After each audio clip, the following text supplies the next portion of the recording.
Hello and welcome everybody to the Transatlantic Throwdown. Welcome to a little bit of nostalgia, to a whole lot of sunshine. My name's Kofindus, but you can call me Cough like the Cough, and I'm right here with Mod, and we're going to be witnessing AMERU face off against your PUGS today. Mod, how you doing?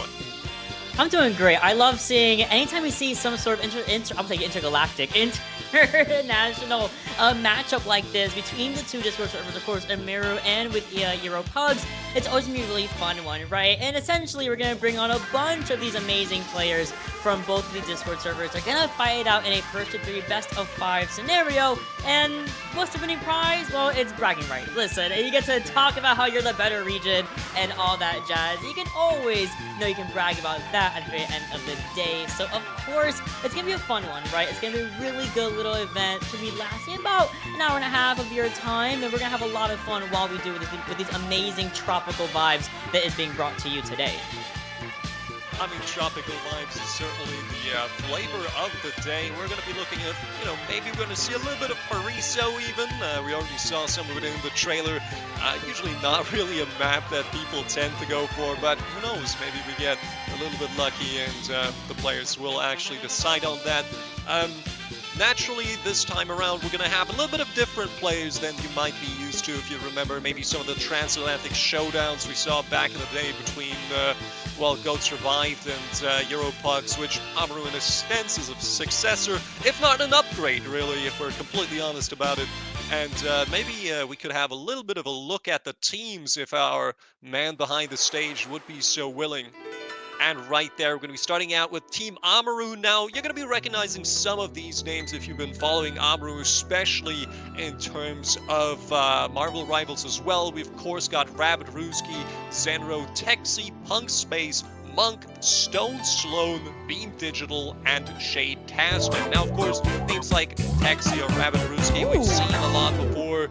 And, we do actually have a follow by Triponzo, which I will go out and hunch and say that might actually be Trip Hanzo from the Euro PUGS team, but, we could just as well have a look at those guys as well, and maybe Mod can, tell you the names. We haven't really heard that much about the players.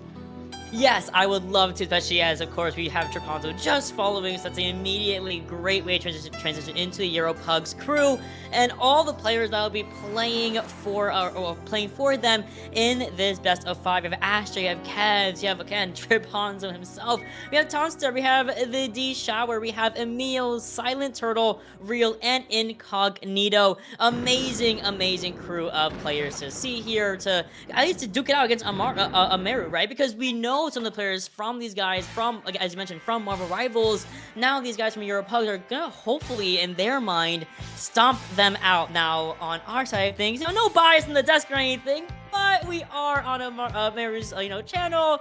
We want to kind of root for our guys. It's a little bit harder than the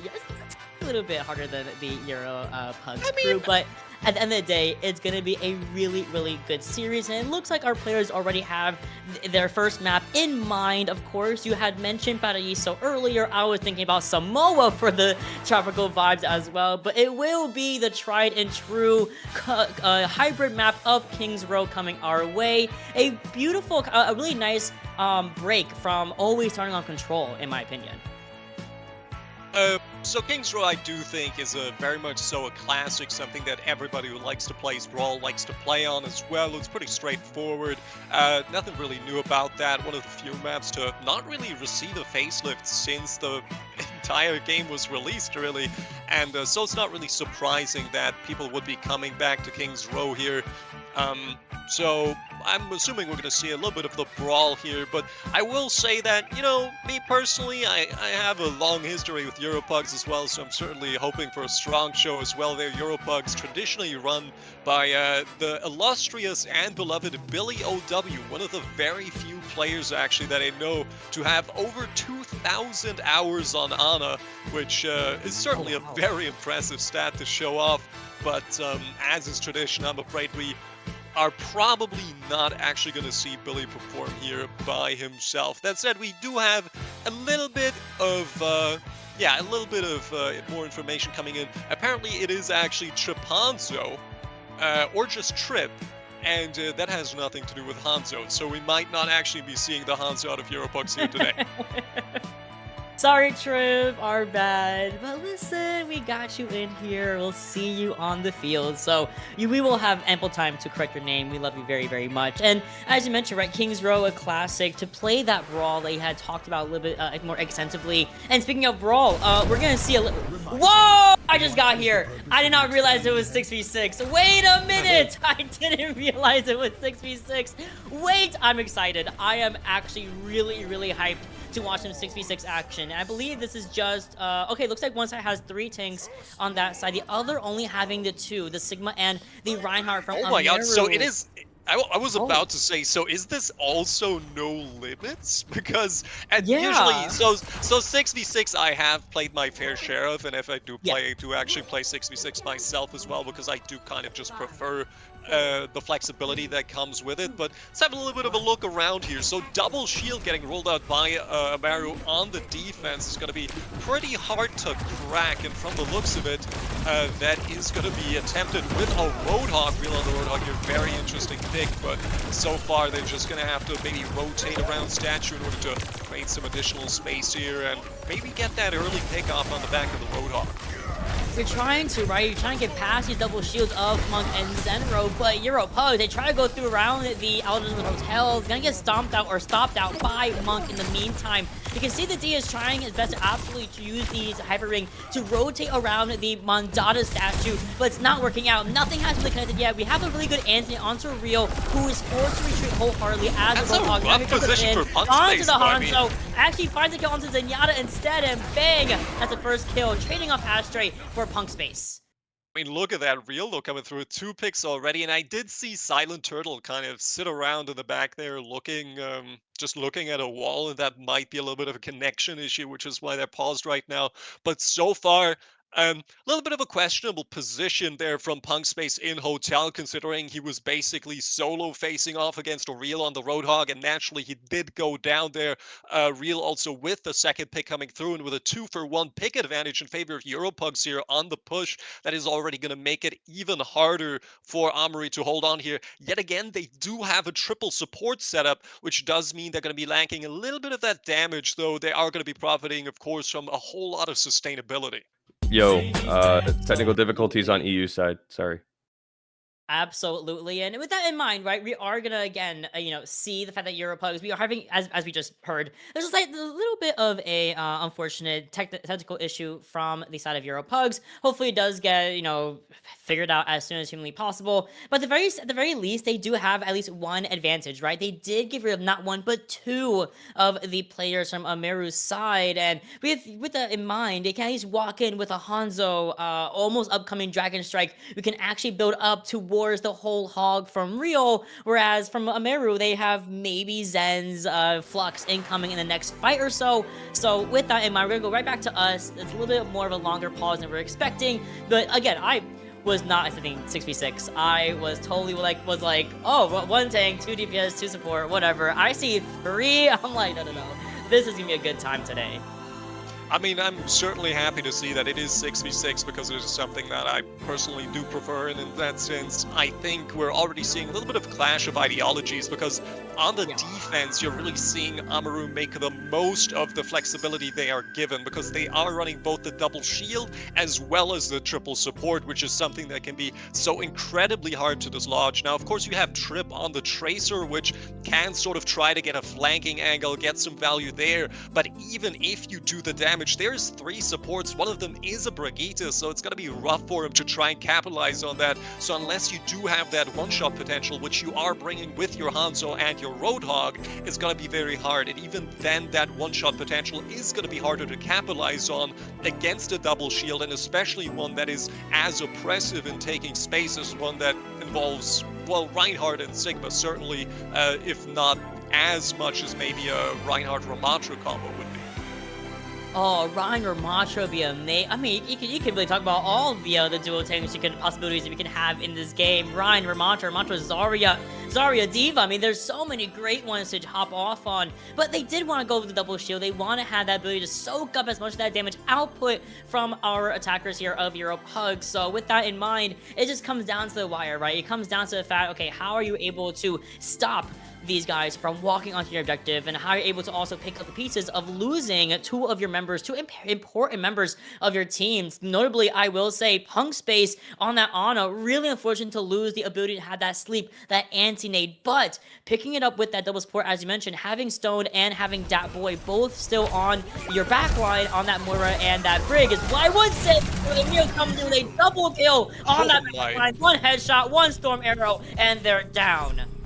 Well, that certainly collapsed absolutely immediately, and again, that is sort of an advantage that you can work with in a, say, 5v4 situation. Still very, very good individual picks coming through there, and at that point, the question is, okay, how are you gonna just stack up, play this together? It's not really an unusual event to say that you're naturally gonna have a tough time if you're a player, if you're 2 players down, or that a single fight is going to decide whether you're gonna lose first point. Still though, this choke is actually gonna be, or should at least in theory, be a lot harder to bridge here for Europugs, especially if the Dragon finds the pick on the Moira to slow down already. But again, oh actually, it's gonna be just Ryan falling over as well, and look at them, they're just pushing forward.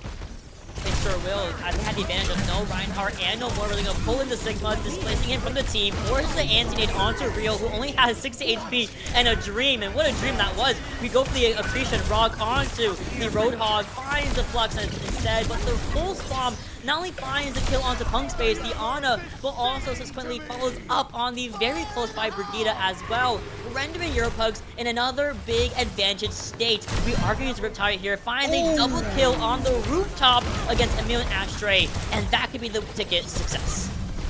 I mean, that certainly is a ticket that they're cashing in right now, and with Taxi finding 2, they're just going to be able to stabilize here. Then again, I do have to give credit where credit is due. Europugs absolutely tremendous on those pushes. Tripped with a great off angle on the Tracer. Did manage to pick out 2 supports in the last fight. Both the Ana and the Brigitte on the back of his Pulse Bomb. Still, Ultimate's getting expended here with already both the Flux as well as the Orbital coming through. We're going to see the whole hog as well, and with 2 players down again, it looks like Europugs are driving a train with no brakes.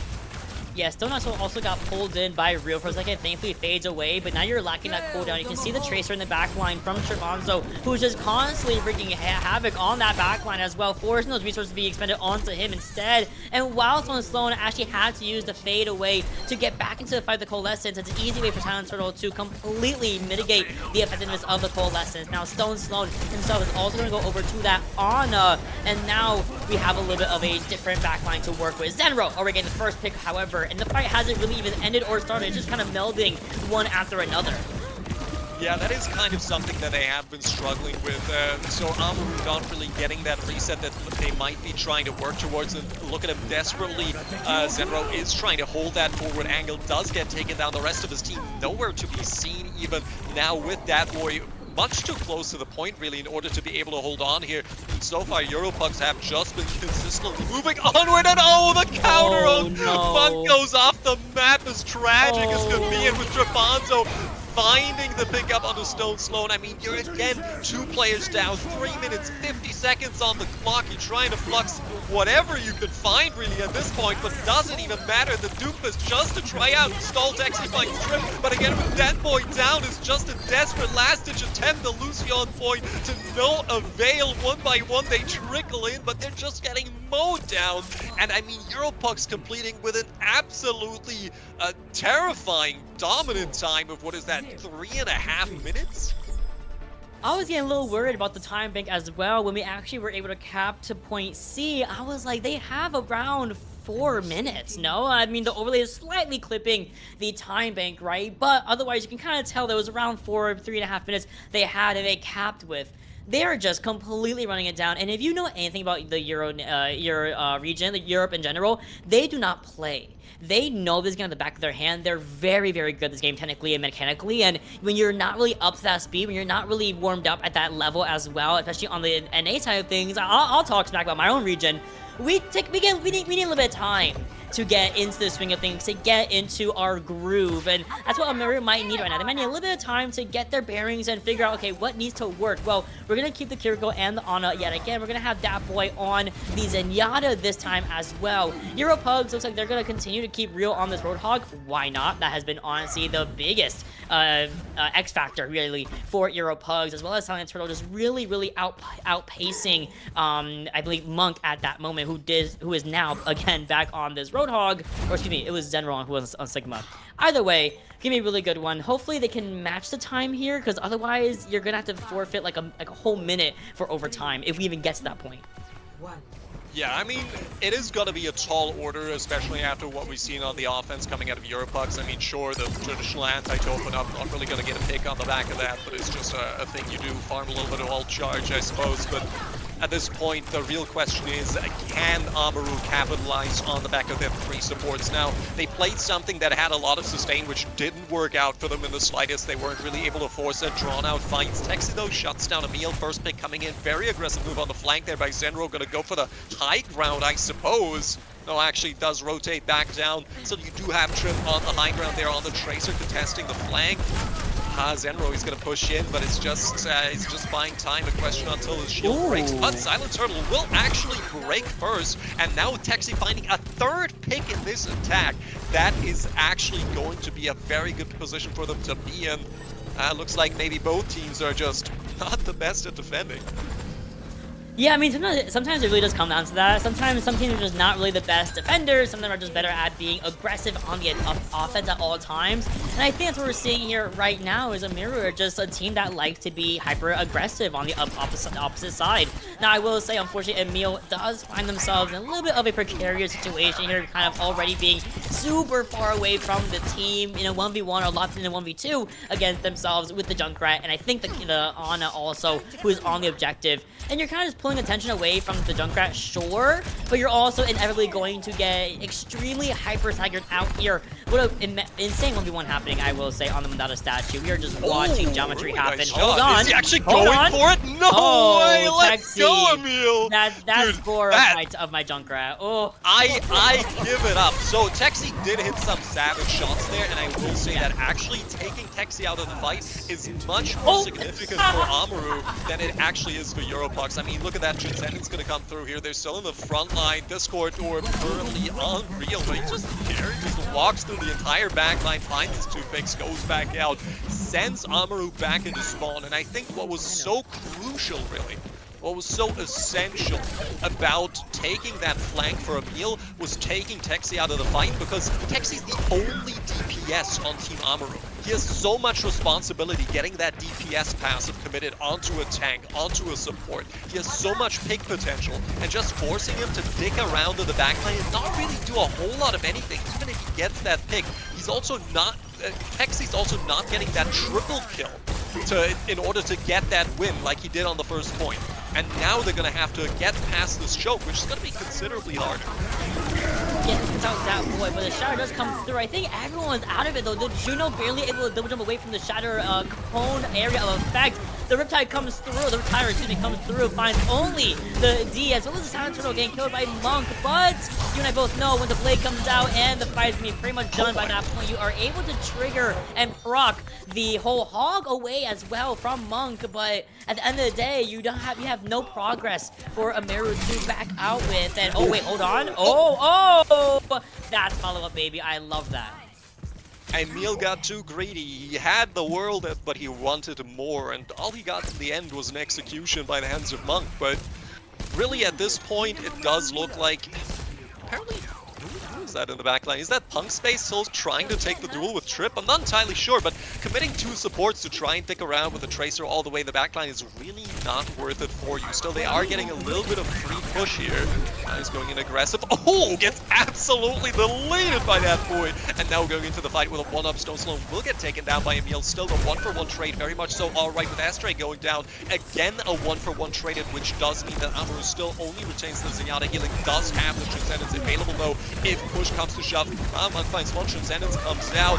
Emil barely still alive, really be able to hold, but counter ultimate now coming through from the D-Shower. Hook gonna bring him back into the fold. Silent Turtle going desperately low, does get shut down by Monk here, and now as the going gets tough, AMERU has certainly put on their hiking boots. Still D-Shower hovering above the rest of AMERU, but Tripanzo able to find a pick, maybe a hook coming through here.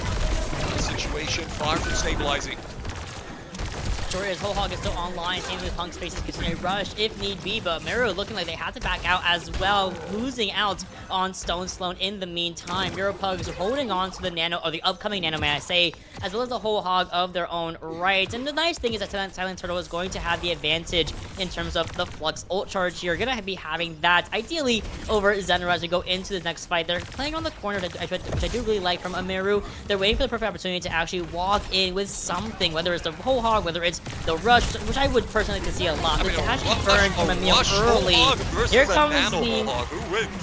Here comes the anti onto the Roadhog, and it actually gets Suzu. Great job coming from the back line, but you still lost Zenro. Can you follow it up with maybe Texi's Riptire? Do you even want to use it this fight? Is it possible? Is it winnable? Maybe not. Maybe they go for a reset here, especially with loss again of our Juno.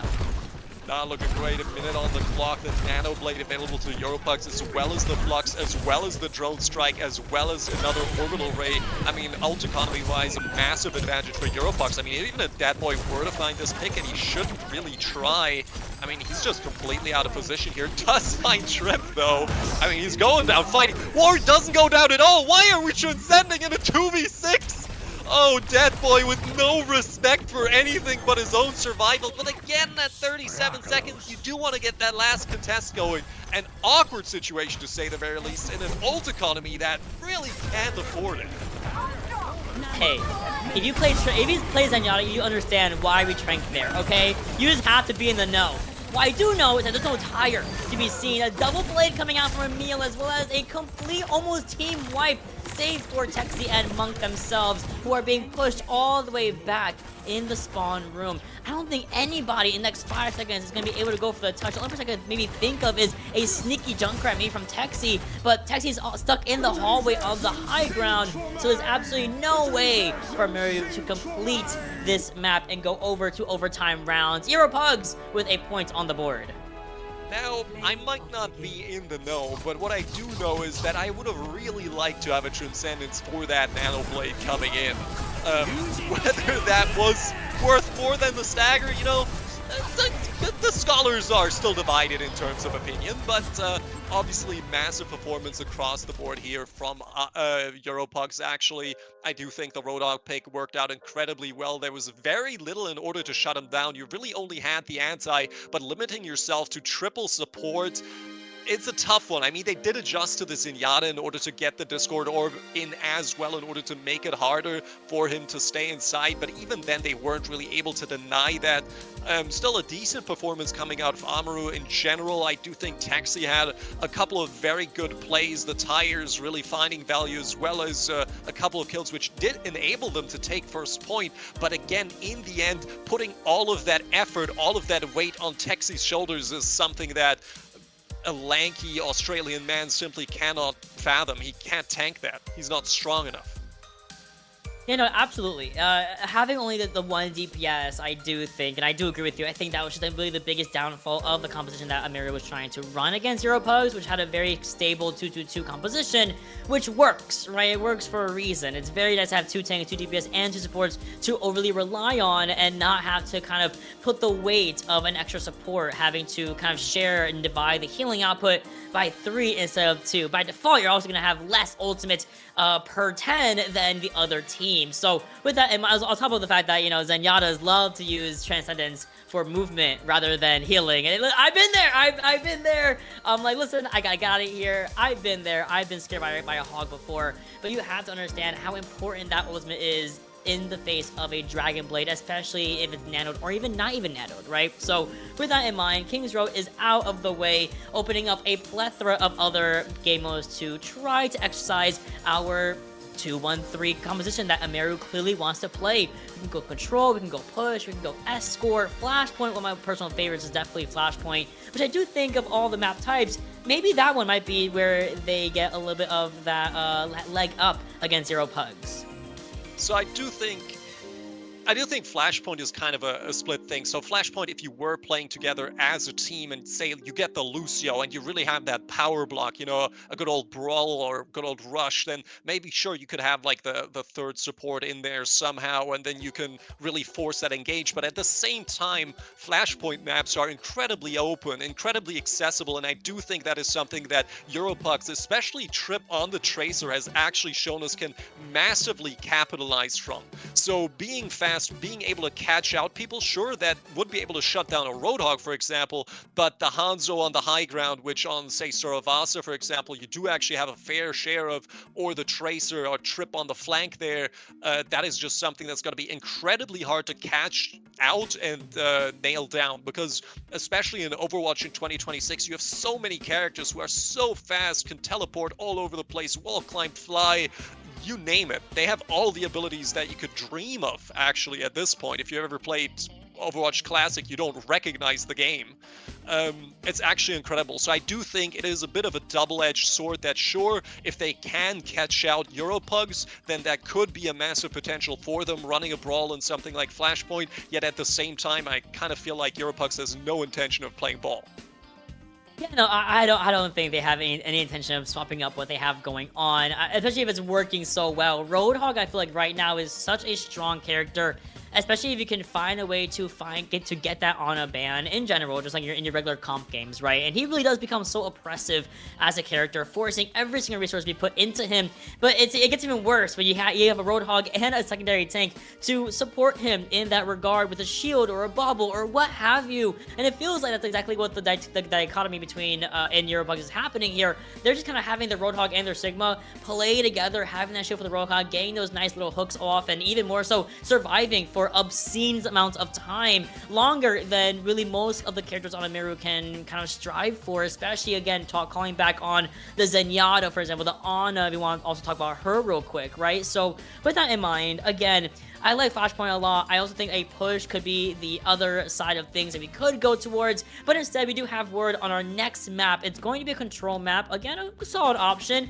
And again, one of my other favorites of the control map types is going to be Nepal coming up on deck here. The nice wintry haven just off of Shambali. Yeah, so I do think that there's a lot of interesting things about Nepal. I do think Nepal is generally a very good map because it gives you 3 sort of very distinct experiences, where especially if we're talking about Sanctum, for example. Naturally, it's going to be a bit of a tough one because that one is really made for Roadhog. There's so much environmental kill potential on that one. Gonna be a bit tougher to come through, especially with the choke points accessing the point, which does make the whole hog kind of viable. Where at the same point, of course, we also have maps like Village, for example, which is really good for the Brawl, which is something they could really thrive on. And then also, naturally, as we see in the background right now, I think Shrine it's called, which you do have that accessible high ground. It's a bit more open, a bit more divey. So we have a lot of really good variety in terms of Nepal. And I do think that's something that the teams might be well advised to adjust around. So I would really like to see maybe a little bit of more flexibility, even though of course we did already see some flexibility out of, say, Emil, for example, who played both the Hanzo and the Genji, all the Shimadas in the world, really. So I do think there's a lot of potential here for either team to find something that works. Oh, 100%. And I will talk to I will go back to what you said about Roadhog being so strong on this map, and that was also my initial fear, is the fact that we're going to Nepal, and we're likely going to see the return of both of our Roadhogs. But from Euro Pugs, it was just so much more prolific in just everything, right? Now you're going over to Village here, one of the more not compact, but you kind of stabilize around the actual point itself rather than moving out too far from the bridge, and to try to attack a space that's going to be ideally overrun with Symmetra turrets coming in from Trepanzo. This will make AMERU's life a little bit more difficult to deal with. Now, I love the idea of the ball and Hans and these hazards so far. Texi is going to stay on that Junkrat, and we are thankfully seeing 2-2-2 from both of our rosters right now. Not yet. No. I mean, we assume that Trip's gonna TP out of spawn and then go Kiriko or something. I think that's the fair assumption. What I'm looking at, though, is Real gonna be on that Roadhog again, and what just makes me shrink up a little is Digital being on that ball, as well as Monk being on the Hazard. Now, Hazard is a really strong character at the moment. Whoa! Takes out that boy already. I mean, oh my, he's in the back line! What the fuck? I mean, just look at him go. Fool finds 2 techs. He finds the counter pick, but with 3 players down. I mean, that first fight is already over on the back of a crazy play by Fool going right over the top ropes. And yeah, they are actually solo supporting with triple DPS. They sure are, and they are going to the point already as if it was normal to have just Juno on support. Of course, this is the new meta as being developed as we speak by Euro Pugs. Now, of course, AMERU, do see, hey, there's only a Juno, so you can see the dive coming in from Monk onto the D, but Emil and Fool both just say, well, this will be the reverse Uno card on you guys. Double kill coming in. We do lose out on Fool in the meantime, but the damage has already been done against our blue team. And Texi tried a highway behind those bushes, but it was all for naught for the Cyber Ninja. Yeah, I'm not entirely seeing the purpose of Lucio looking at the team compositions, because both the ball and the hazard kind of struggle dealing with the Roadhog, because you can get that hook in and you're basically giving whatever tank you're grabbing a really bad time. And if you're playing something like Hazard that has to go in, that is going to be even harder to accomplish. I mean, look at him just aggressively pushing in, and at the same time, you do also have sufficient healing on the back of the Juno, because there's just no pressure on the D. He's just chilling in the back line, he's just floating around, there's nothing really happening to him, he's having the best time of his life, and he can just heal, doesn't even really have to heal Real, because Real of his own already has all of that additional healing, and look at that, 2 more kills coming through. Sure, AMERU's trying to take the high ground, but they're certainly not in control of the point. Yeah, and especially as we are just, I mean, they're just rocking all around the point, constantly rotating, and so is the D. The D is really just rotating around the objective, not allowing anyone to secure elimination onto the Juno, more so. The solo downpour onto Beam Digital's Roadhog, that's so real. I understand completely. Now, with that being said, 90% of the point is already in favor of Euro Pugs, and it looks like they're not going to stop. There is no putting any sort of brake on the gas right now. The Roadhog comes in as well from Tool. Where is he going to go? Who is he going to hit? It's going to get destroyed by the Roadhog, but no one's going to touch anyway, so it's a point for Euro Pugs. That is a point on the board for Europucks, and a dominant one at that. I mean, consider that we're talking about not a single fight loss. They didn't really have to commit any terms of ultimates. They won this fair and square in the neutral, really, which is incredible. There was no pressure on the D in the backline. He was doing whatever he wanted. The tank line was easily sustainable. You have so many incredibly agile players, and sure, here and there, for example, Fool might get a little funny with it. You know, he goes into the backline, he gets taken out, but that's still more than a fair trade. And at the same time, we're seeing AMERU kind of revert back into this triple support theme, which is not really convincing me because I'm not feeling like it's putting out what they're needing. But I feel like what they do require is a pick, and that is something that they haven't been able to conjure up so far. No, they haven't been able to whatsoever. The entirety of the last point was 100-0, and Europugs, ideally, as they walk out onto this shared bridge space between themselves and AMERU, they want to continue that momentum by getting a 200%, if they possibly can, on this next objective here. Now, again, we are looking towards the point opening in the next 1 second, so someone's going to start going over there. It's going to be someone from side of Europugs, trading off both of the Roadhogs, but a double boot from that boy. Oh, yeah, oh, Lord, he coming. Here comes that boy. I take back everything I said. I didn't know what the Lucio can provide. What can't the Lucio provide, okay? He got his 2 kills, he got his team going, and he won that fight for his team. If he can conjure up that same spirit yet again, then that's really going to be all we can ask for here. Look at him go aggressive, instantly gets taken down, does get traded out for with a deep shower, and D being the only support on Team Europucks that should at least count for something, with now also the Hazard having been taken down. Field gets onto point to try and contest, but you can't really expect to take on the entirety of AMERU all by himself. Absolutely not. I mean, my Roadhogs and my companies will, but you know, we have sense in this lobby thing too. So we're gonna wait for D to come back from the spawn room so we can actually engage. Now, I will say D is very much fighting for his life with that health pool going back and forth between low and high, and that results in a double kill on not just one but both of our tanks here for Europugs. Monk has woken up, found a home on this Hazard, has not stopped whatsoever since we began round number 2.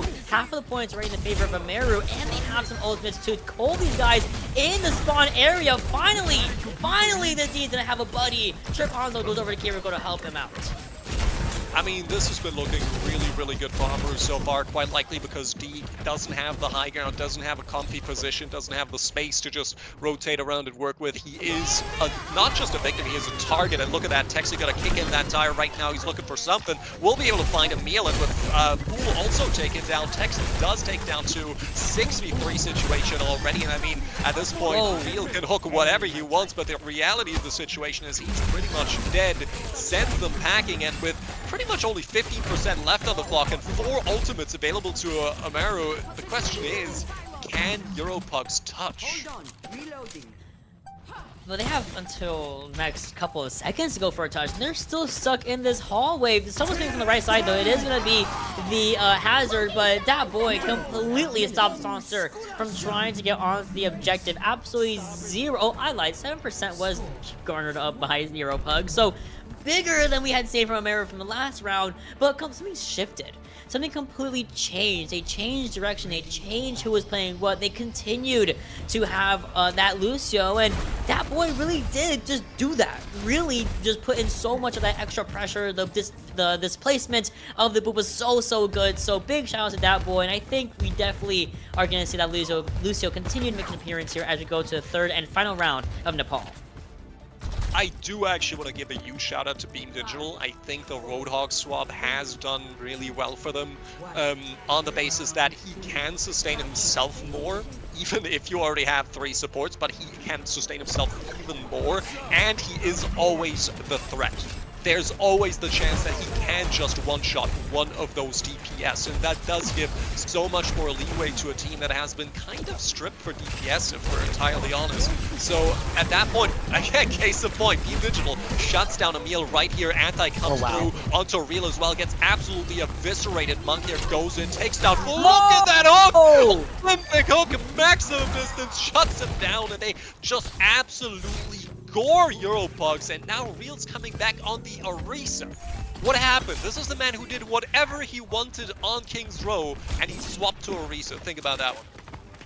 Yeah, no, that's a little ridiculous. I just saw an absolute robbery on that Juno. But you know what? Being digital, got it. We are actually forcing a lot of swaps here. The Sigma makes a reappearance. Orisa makes her first appearance as well from Rio, who does get rid of the pylon from Zenro. Now, that's pretty big. We had to overly rely on just the beam from the Yachty, but it works out nicely. Punk Space and Beam Digital both getting their own eliminations on the board. You're on the Tonsor and the Trip on, so now you're in like a 4v, like what, 5? Or a 3v2? I have no idea what it is, but they're all dying. They're all dying. No one's gonna be on the point. We are already at 35% the objective, even in favor of AMERU. V5, V6, V1, you name it, whatever you want, but it's like they traded out the teams. AMERU absolutely savage on this point. I mean, if you told me that EuroPugs was going to be going Orisa to try and cope with AMERU's picks, I would not have believed you. And I'm not entirely sure what the thought process here is either. With the Reaper, it's obviously they're going to try to maybe take on the tanks, but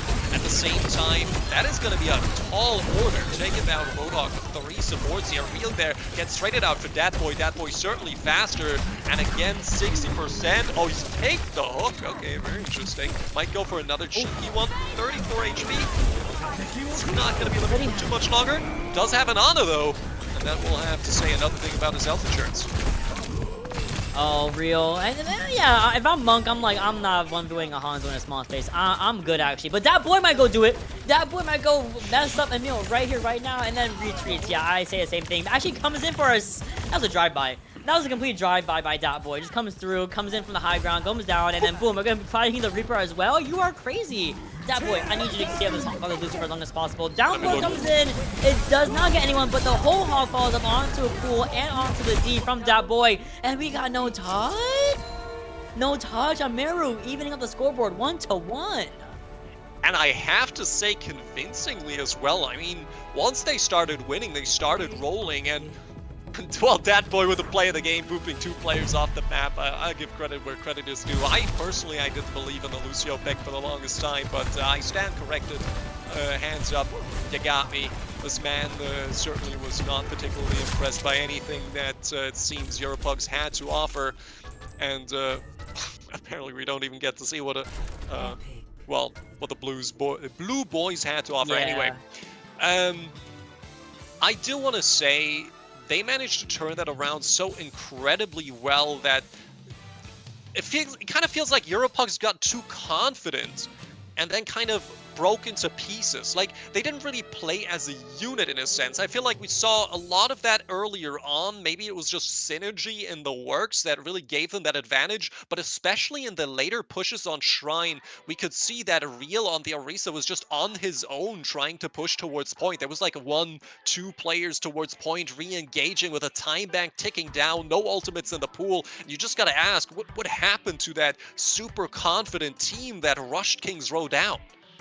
I couldn't tell you. You know, I really can't, because they had an amazing village point and then swaps were made from AMERU, and then it's all of a sudden it felt like they couldn't even keep up with the original mirrors that was going on, right? Again, harking back over to the Roadhog mirror we were seeing a little bit earlier, and they did get overconfident. You know, they felt good. They're like, oh, they're not even phasing us with only 1 support, right? And at some point that just kind of got shut down with everything that was swapped over from AMERU, the Roadhog, the Lucio as well, having triple support coming back in with the Yachty and the Ana as well. It just felt like it was a perfect storm here for AMERU to retake Nepal back in their favor, and now evening up the scoreboard yet again to 1-1. Again, it's best of 5, first to 3, so we have a lot of time to sit with our amazing 2 teams today, and we have already exhausted Hybrid, exhausted Control, leaving a couple of really fun options for our teams right now. And honestly, AMERU, listen, I called it earlier. NA needs a little bit of time to get warmed up, and this was the time they needed. I mean, they certainly did warm up. I do think the Roadhog and the Alari swap were some of the cornerstones, really, of their success, because they were struggling DPS-wise, and especially Alari is an absolute DPS monster, so shout out to Zenro there. But also, of course, the pick potential with the Roadhog, just the perfect storm coming together of AMERU really being able to pull together and clutch that one out. And I'm actually really interested to see how this third map is going to play out, because is EuroPugs going to go back to square one? Are they just going to try again? Are we going to see maybe a push map here, which could potentially lend itself to that playstyle? Or have they licked blood, and are we going to your favorite Flashpoint? I hope we go Flashpoint. I love me a good Flashpoint map, especially if you go to like Sorvasa. Atlas has grown on me a lot in the past couple of weeks, I will say, in the competitive space. So, and I think that's also a common opinion about from a lot of other pro players. They really do enjoy Atlas now than they had when it first released, which is totally fair, right? But also the idea of push, right? We can go over to Coliseo, Esperanza, two of the most popular, Runasapi, whoa, three of the most popular maps to go on for a push of 4. So, you know, bye-bye New Queen Street. We do not care for her around these parts. But a lot of really good options that these guys can go towards. That Roadhog can still be so strong on. That Iyari can be so strong on. If you want to keep playing this triple backline of the Lucio, Ana, and the Iyari, any of these maps that I mentioned do work out well. But not going to quite be pushed. It's not going to even be Flashpoint either. We're going back to payload. More specifically, we're going over to Jibbington. It is Gibraltar coming in for that escort map. That is, I will have to say that to me personally is such a controversial pick. Gibraltar has to be on like my top 10 least favorite maps in Overwatch. The rework did make it a lot better. I will say Shuttle is nearly as oppressive as it used to be. At the same time, it certainly has not climbed out of that pit it has inhabited in my heart for years and years on end. So who knows? Maybe PUGS or AMERU can convince me that it's actually not as bad of a map as I think it is, but I'm certainly looking for a second point hold here. You know, absolutely. Even a first point hold is super possible on Gibraltar. As long as you're able to make sure that cart does not really get too far in the underpass, you can hold that area for such an obscene amount of time because of how much vantage point the defenders naturally get. You get it all throughout the entire first and second point of Gibraltar. Even third point, you can just kind of play high ground the entire time. And what are you going to do as the attackers? Look up? Yeah, no, buddy. You have to clear out that high ground. So it's a very demanding map, in my opinion. If you don't have the fundamentals of dive under your belt, if you don't like playing dive on this map, you need to figure out some other way of enforcing that high ground back in your favor as the attackers, because otherwise you're just going to get cycled out over and over by the dives from our defenders here. In that state of mind, though, I have seen the most heinous behavior on Watchpoint Gibraltar, specifically Symmetra, Roadhog, teleport one shot down the bridge and on the high grounds. I have seen it all. It's possible to not play dive here. It's just a little bit more difficult to pull it off at that level. I mean, I do think that the kind of collaborative play we're looking at isn't in the vein of full-blown rotations. I don't think we've ever seen a truly stacked-up rotation so far. And at the same time, I do think that also gives a lot of leeway to poke compositions, spam compositions, because there is a lot of angles on the high grounds that you could capitalize on. And I do think, in a sense, it does make sense that PUGS would go for Gibraltar then, because I do feel like they have a perhaps more flexible DPS lineup than what we've seen out of AMERU.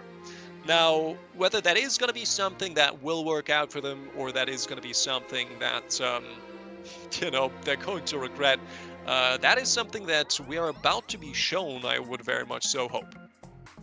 You know, absolutely. I mean, at this point, we're kind of just waiting for our players to get themselves ready. I want to see who's going to be on the defense first and the attack first. If that even is an option. I know this is all for fun, of course, so it could be like, doesn't matter, just play the game. But I do want to see what the rollouts are going to be going into Gibraltar, you know? And a lot of times you'll see a plethora of things. The default is usually the Winston D.Va at times as well. And, you know, 9 times out of 10, Winston likes to not play against D.Va, of course. But with that in mind, you know, it's 6v6. We're here to have fun. We're here to wait for our players, you know, get into his lobby and just get the things going. I do want to talk a little bit back about the changes on Gibraltar they did make a couple of seasons ago now, where I also agree with you. I think it's just overall better changes. Do I miss my bridge? Yes, I do. In fact, miss my unbroken bridge. But I also well, to be fair, you have 2 bridges now, kind of. Yes, I do have 2. Neither of them are complete. Yes. I miss in the picture right now in our map set screen. I miss that bridge. I miss my bridge. Oh. I play Ana, so I do miss walking across that, and I don't have to like jump or anything.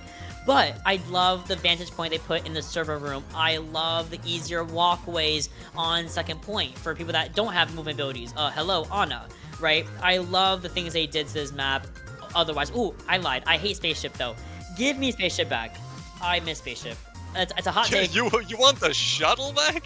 I miss Shuttle. I miss it a lot. I love being up there. I can't go there anymore. It's horrible. I get blocked off by the pillar that's just broken on it. It's horrible. You know, but I will say, in my humble opinion, that is a hot take. I am so thankful for not having to deal with a double shield team set up on that fucking high ground, shooting down at you.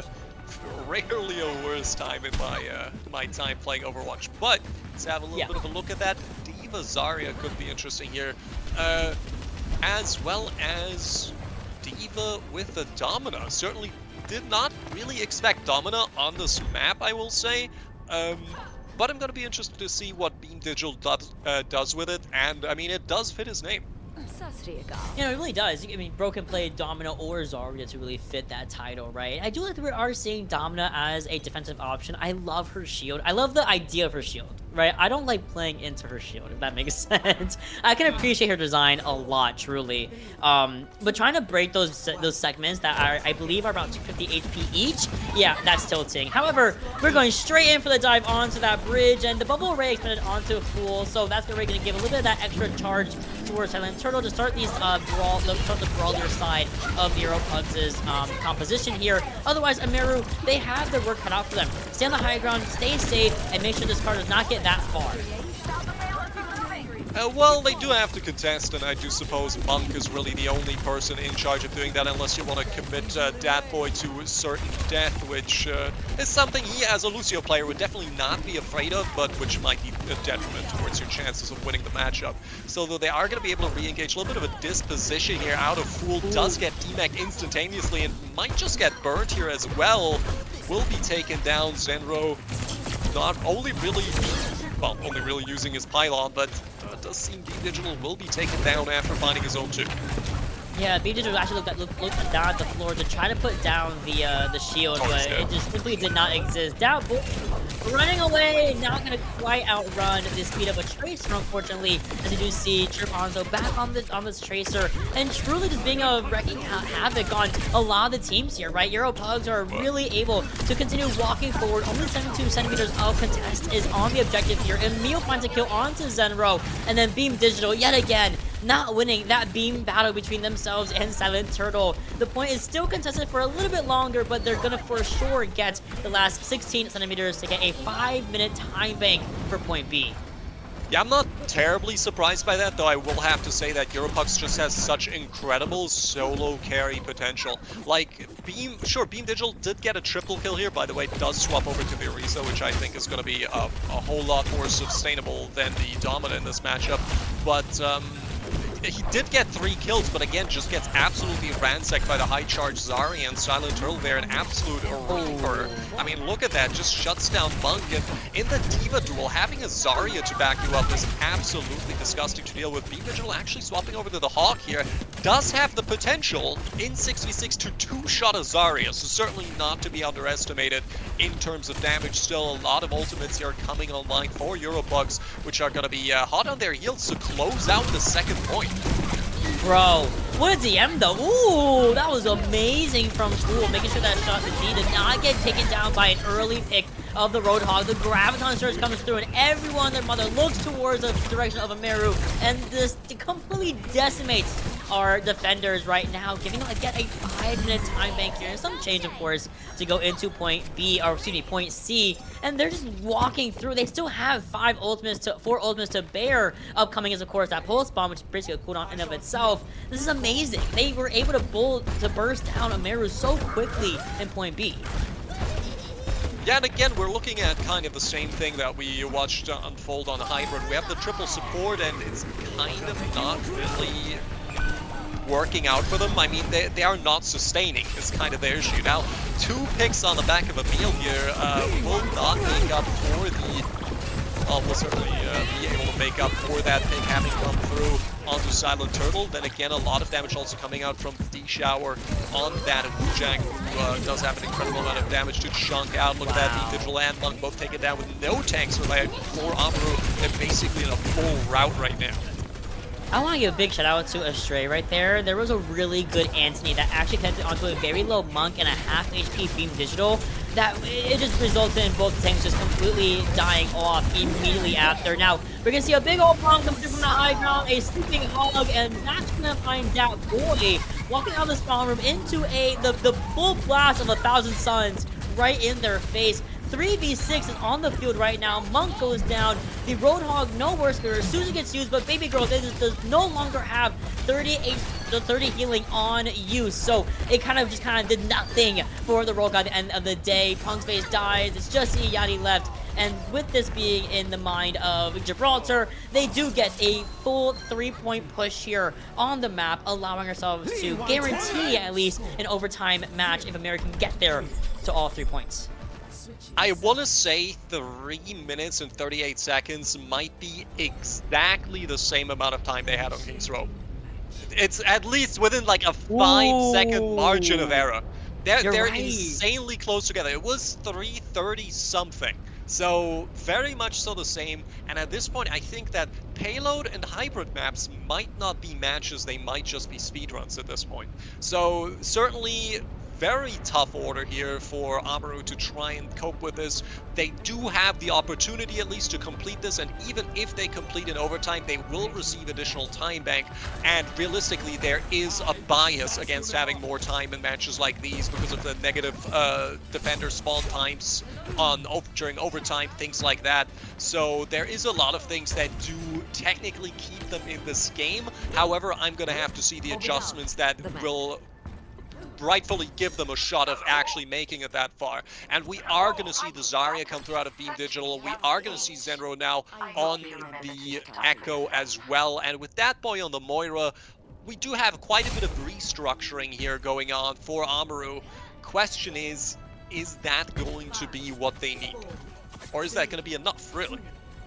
Yo, they went all beams. Echo, Zarya, Moira. Fool needs to make sure that we don't, we aren't surprised seeing the amount of beams coming out for the attackers here from AMERU. Now, with that being said, Monk gets rid of the turret from Trip Onzo already, and I do want to give a little quick shout out to Emil, who is now gone over to that Widowmaker. Now, this is a big Widowmaker map, of course, and with Zenro already going down to full, that's one beam no longer in the throes of the composition here for AMERU in the meantime. And then we're trying to walk up anyway, but everyone's there. The Anthony onto Beam Digital, and there goes Texi right behind the back of Beam Digital. We're losing members of the AMERU crew. Yeah, not too surprisingly, the high ground just being absolutely dominated here by PUGS, and look at them just relentlessly pushing in, no space being held whatsoever really by AMERU, who are holding from the insides of their spawn. Emil here just taking a few more pod shots as he does retreat, and again, even though space is given, it's important to distinguish not a single pick having come through here in favor of AMERU yet. 1-for-1 trade out, D.Va versus the Zarya coming through, but Monk will be able to find a second with Zenro finding Emil here. What doesn't bend must inevitably break, and this time around that does appear to be PUGS. Yeah, they're going to be able to actually finally get at least halfway through the objective. Zenro taking out the Baptiste Mantle, aka you're basically DPSing. That's completely okay, bestie. And it's nice because you can at least put in some more of that DPS output alongside Texi without inherently having him be the only DPS on the board here. The Kiriko perfectly timed his Susan to avoid the bomb from Fool, and Fool unfortunately finds himself back in the spawn room. The Tidal Blast gets committed as well. Finds a stun onto the Baptiste. The Lamp comes through at the same time, and now Emil is backing out on that Emray as the point does get fully capped here from AMERU PUGS, as we also see the rest of the team of PUGS also begin to slowly but surely get whittled down by AMERU. Again, very good time bank here still for AMERU with 4.5 minutes left to go on this by reaching that second point. Of course, Monk here trying to force out Fool, who has now swapped back over to the Orisa, and I mean, it's maybe a bit early to call it a trip, but well, Texi does get into again with the tire. Every time PUGS switches over to the Orisa, it's not looking hot for him. Last time they No, did that as yeah. well. More of a sign of desperation rather than anything else. Does make sense. Fool did not want to get down here by the entire lobby, and yet at the same time, he will go back to the Diva as decided he's not finding the value he does need there. Oh, look at that. Very nice eat, actually preventing the stall there coming through. Astray here trying to keep the team in the fray. Silent Turtle now hopping in. We'll try to find that Zarya pick already. We are going to see. Oh, Emil taken down here. Does find a counter pick, but the Digital finding two. And Datboy and Monk coming through with another double. That's going to be a clear sweep of the second point. Now going on to third with a 5-minute time bank. But an economy that looks about as healthy as my bank account. Yeah, no, it's looking a little bit dire here for AMERU as it turns out for the old economy, but the time bank at least makes up for a tiny bit here, as well as Zero Pugs not really having all that much to their own name, especially in the terms of only having the Graviton Surge from Silent Turtle versus being going to have his own in the meantime. Monk is really getting in there, forcing the bubble away from the other Zarya. The grab comes through, finds 3, and the Suzu and the Immortality Field both get expended just to save the day, and it works wonderfully. Beam Digital beams down Silent Turtle in the meantime. Here comes the dive onto the back line, of course, with the Coalescence in tow. It does go down for the count, and now we're waiting on that Zarya to come back from Euro Pugs in order to at least try to stop AMERU from getting even more time in bank than Euro did. Now, that again, as I mentioned, the grab is online here for Beam Digital. Can we follow that up with a tire from Texty? In the meantime, Poco comes, big Poco Bomb coming through. Is standing like Baptiste flying away, but Monk is in the vicinity of the bomb, explodes, and that's a stop. That's a stopping point here for AMERU. And that is quite a heavy stop sign indeed, because that last little bit of the last point, it's so hard to take. And we're looking at a solid 4 ultimates now available to Europugs to work with. They do have that nano to keep their Zarya going. They have an Alari ultimate, which could absolutely ransack, considering there's basically nobody on AMERU who can actually keep that shit. There's some friends, but it's the only thing they can work with. Tire here maybe going to be able to find something, if it finds anything at all. Oh, takes down the Alari. Excellent early pick. Nano boost committed onto the Diva in order to take her down. Does shut down Beam Digital. Still trip Hanzo. Going to trip up in the trap. Does get taken down by Texi. Still the 1-for-1 trade isn't going to be enough. They do have to get aggressive here. Texi now is going to be taken down as well. And as it seems, Monk tries to go in a little bit more aggressive. He's not going to be able to hold the space. Will have to practically disengage here. And unfortunately enough, despite a lot of ultimates committing here for AMERU, they're not going to be winning that fight. No, they're not. And now they officially have less time than Euro Pugs if we go to overtime rounds. Downpour comes in, finds nobody within it. Beam Digital is in a suck between a rock and a hard place. Monk finds a kill onto the D, but Monk also dies to Silent Turtle in the meantime, resulting in a 1v1 trade-off of the DPS for, or of the support for that tank here. Texas in a really good high ground space. I do like this a whole lot here, as well as the swap. Going from the Yachty over to the Baptiste from the D, as you do see Texi on a slight off angle, finding the Ana on a beautiful slight flank there. And then the Diva's also in the small physically. Oh, please, don't tease me today. Monk dies again. Same thing with Zenro. The bomb comes through as a last-minute resort for the remake, and this is a very, very long fight. That's a very long fight. It's a very expensive fight, and in the end, none of us really know what we're fighting for, because that card did not move, and neither team really came through with convincing kills, which in the end is to the advantage of Europugs, and they do now have yet another nano boost. They have a Grab Dragon, which we're going to see how long that ammo field is going to be able to keep them alive. If, well, actually, there's going to be Trip on the Tracer again, trying to shut it down. 100% charge. Zarya with that nano boost touches to walk through into the backline. That's free grab territory. I mean, this next fight is Europugs' fight to win 100%. They just have to deliver. Oh, it's big. Anthony, look at this. The Graviton Surge comes in. He's gating the entire use of the window. No one dies for it, though. That's great, except for Monk is dead. The pulse bomb onto Zenro, pulls the Mortality Field, and they're being pushed all the way back in the spawn room.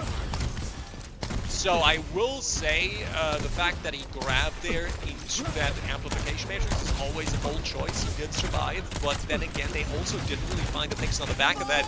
It was in the end really the sticky that had to come through from Trip in order to find that elimination.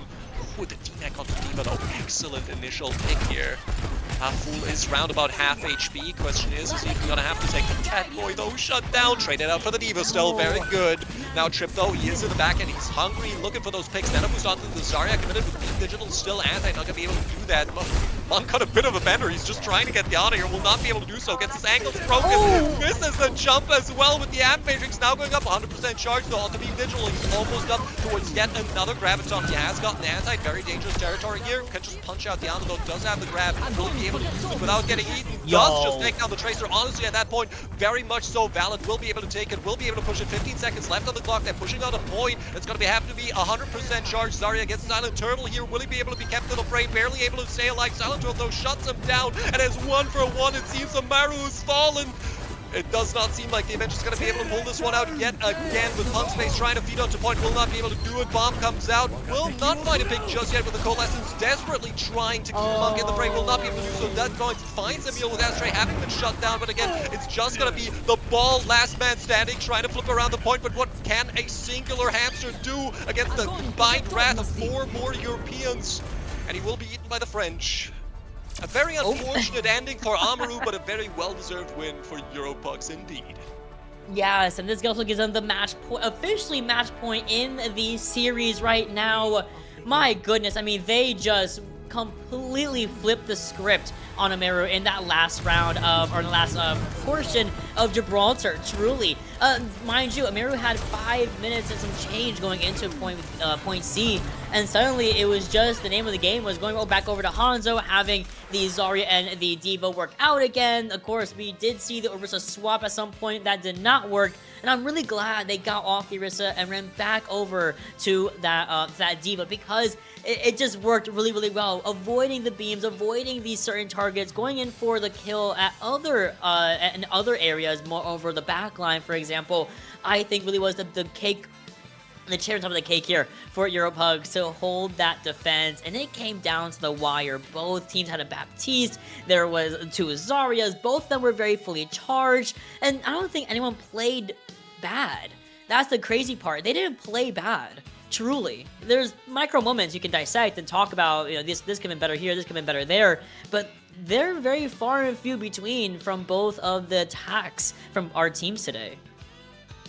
I will certainly agree with the point that none of these players are bad players. We've definitely seen standout performances across the board. All of these people know what they're doing. I think what really punished AMERU wasn't that they didn't know what they were doing individually, they didn't know what they were doing as a group. And I do think that is what it really came down to, because a lot of these times we saw really drawn out fights, we saw fights with more individual pockets of fighting rather than a concise team fight. And that does favor the defender in the end, because if you do get a pick here, do get a pick there, but the respawns are coming in, you have to close out a fight. You can't afford to take fight after fight after fight and let it drag on and then trickle back in. You just lose out on ultimate economy, you lose out on pretty much every metric, and that is what we did see in the end. That sure, EuroPugs was able to get picks, they were able to capitalize again and again, but they never had that breakout moment at the end where you could truly say they have this in the bag now, because you do always have these incredibly close spawns towards the finish, and that is how in the end EuroPugs was able to hold them with a honestly quite impressive 4-minute time bank that they essentially went on to 3rd point with, and EuroPugs really pulled it out of the fire. Again, incredible performances across the board. I think the D.Va pick was excellent, getting the D.Va bombs in there, consistently getting picks, or just being able to remake D.Va, such a tanky character, across the board, and the Zarya picks, of course, really getting their bang for their buck's worth. That said, we are going to be going into a 5-minute break. Mott, any thoughts you want us to think about while we do have that break? Get some water. This is going to be a very good series. Get some water. We're going to a very quick break. We'll be back with map number 4 of the Discord pug-off, if you will, between AMERU and Euro.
Hello and welcome back, everybody. We're refreshed and looking better than ever, as I can certainly say by looking at Mott.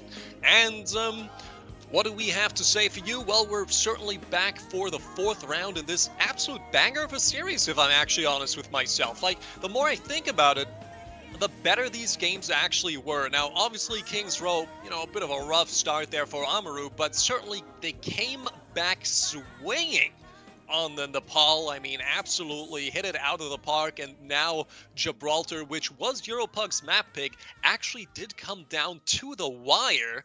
I mean, I'm certainly looking forward to whatever AMERU's got cooking up for us for this 4th map. I totally agree. I mean, it has been an absolute, really a treat to watch all these maps as you just summarize all of them. They have been so close. I mean, Kings Row, that didn't happen. Everything else has been so close, down to wire, almost every single round as well. 3 rounds in Nepal, almost the ability to go to overtime rounds on Gibraltar. And now with Push and Flashpoint being the only map types we have available left to us, we are going to go over to Push. More specifically, we're going over to Ye Old Italy. We're going to go over to the Colosseum. We're going to go over to Colosseo more specifically in terms of the Push maps. Of course, chosen between Esperanza and Runasapi and New Queen Street. Colosseo, I think, is probably one of the more popular favorites as well, especially as of late. Less people are going and defaulting to Runasapi. More people are going back over to Colosseo, which is honestly really nice. Especially, I mean, this is really old to be completely fair, but I still gas it up. The change, the lack of windows on that first entryway truly changed the game for Colosseo from that point onwards. Yeah, 100%. I do think, in general, the Overwatch team has a pretty good grasp when they do actually end up reworking a map. So, in that sense, shout out to Eichenwalde. Maybe that could be the next one for them to actually fix. That said, though, Colosseo, one of my personal favorite maps. I really do love playing Junker Queen here. This is my dedicated Junker Queen map, so I'm hoping that either one of the teams will bring her out, even though I'm really not expecting them to. I mean, we've seen a lot of tanks today, and JQ's not been one of them. Oops. Anyway, don't worry about anything falling from my side of things, but I agree with you. I love Queen on, especially push. Runasapi, Coliseo, I love her on these maps, and I had to kind of harp on that as well. Definitely my favorite map to play Kiriko on from my side of things. Sometimes I'll throw the Ana in there for funsies, but I'm right there with you, where I do think that we're likely going to see the return of the Roadhog, maybe the Sigma yet again. Things that have basically worked in some way, shape, or form from both of our rosters so far in the past about an hour since this series has started. Again, map number 4, gonna be a fun one. They have 10 minutes to determine if we're gonna go to map number 5 or if EuroPugs are able to steal a 3-1 victory over AMERU. And we are seeing the Roadhog from one side and the Hazard Mirror from both of our teams. I like that a lot. What's going on with Euro right now? Hold on, we have 4 DPS. What's going on? 5 DPS. Well, I can't imagine they're actually going to stick with 5 DPS. Someone's going to swap over here. Then again, we saw one Juno last time we said that. Yeah, but that's what I mean. Like, I could imagine them like solo supporting here. That is something I could certainly see. But genuinely, no supports would be, I do think, a really brazen choice on their back, because I personally cannot see that working. Now, Real is going to be able to keep himself alive on that Roadhog, but I could not imagine them to actually profit off of this. Now, sure, they got the Zenro pick, and that is pretty much what they have to play for, initial picks to open things up here. The question is, how much staying power are they going to have? How much space can they truly take and hold? And we're about to find out. They had to overly rely. Whoa! They had to overly rely on getting those mini and mega packs just to stabilize. And we lose a meal in the meantime, but a beautiful headshot from Tonster, and then a stray following up with the stickies and the focusing beam results in a surprising fight initial win here for EuroPugs. AMERU, yet again, they are walking with 3 supports. I'll throw in Roadhog as a support in there. Now they actually have 3 supports. Beam Digital going over to the flying menace of Jetpack Cat and Texi with an explosion on the Tribonzo, resulting in EuroPugs already playing in a 5v6 disadvantage. Ooh, canceling the hook. Nice.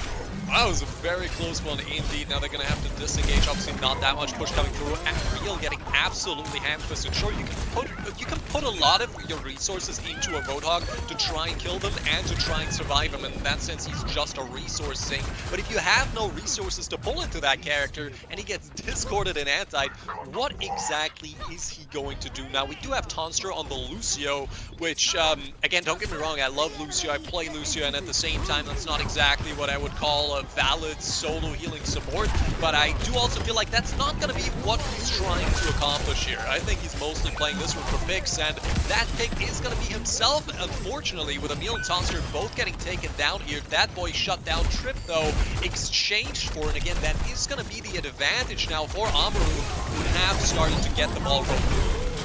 They started as well. Monk, unfortunately getting caught between a rock and a hard place, literally between themselves and the Roadhog. AMERU unable to overtake the extra 6 meters of advantage against EuroPug. So yet again, yeah, EuroPugs are still in the lead here.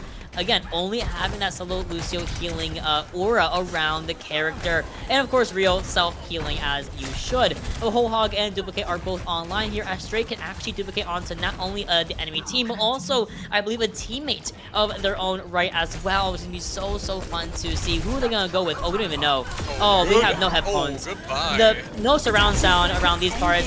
We're going to go for the duplicate onto the Ana. Immediately gets burned out, and Beam gets caught against the half wall, or against a full wall, may I say. Unfortunate start and end of AMERU in this fight here. They do find a pool in their ranks, but Monk dies for it anyway.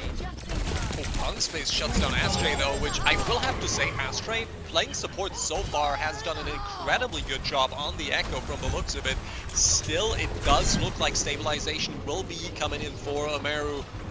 That's a tire right from spawn. I'm not even sure if he has enough time to reach anywhere. That will be a no, actually. Is he gonna swap? I'm not entirely sure. Yeah, he is actually going to swap here over onto the Sierra, and that does make a lot more sense. We are going to be looking at a fair share of ultimates available to either team here. Question is, how are they going to use that Astray shut down by Texi? Look at that third person. He goes right into the Sierra in the backline. Not really able to do too much damage there, but the dive is on. Echo Cat here trying to hunt down Sierra. Ooh, and that is something you hate to see as the Cat doesn't really care though. He's still in there trying to get the pickup off. I mean, this is dastardly gameplay for a support character, if I may say so myself, but eventually Texan's going to come in here, deliver that kill, and it seems like the team is going to be able to survive somehow against all odds, and that is probably why Blizzard should have another look at that character in particular.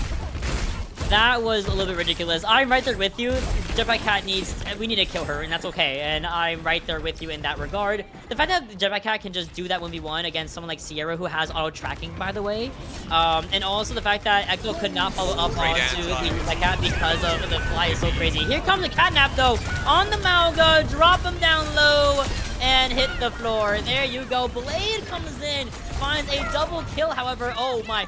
That's Gore my hazard. It's okay. We are going to see the bot go right back over to Euro PUGS. 84 meters to 41. That's double of the meter percentage that AMERU were able to get for themselves. And as you were hoping for, we have the Queen. What?